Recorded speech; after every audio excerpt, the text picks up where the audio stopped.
কেন খেতে দেন? ও আচ্ছা,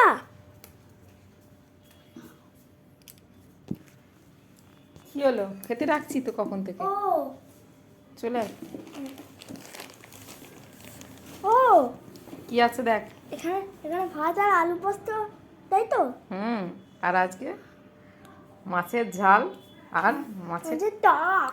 পুরো বীরভূমের খাবার। হ্যাঁ পুরো বীরভূমিয়া তুই। হ্যাঁ, কোনটা পেয়ে সবচেয়ে বেশি খুশি? পোস্ত। পোস্ত। ঠিক আছে, খাওয়া শুরু কর, দেখ কেমন হয়েছে। হ্যাঁ, ঝাল হয়েছে নাকি আলু পোস্তটা? ঠিকই হবে।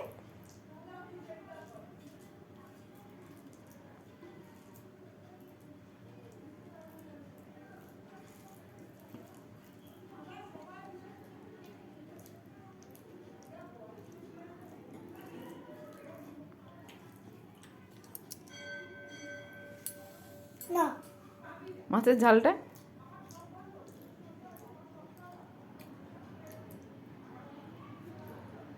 ঠিক আছে? হুম, টকটা কতটা ভাবে লাগবে।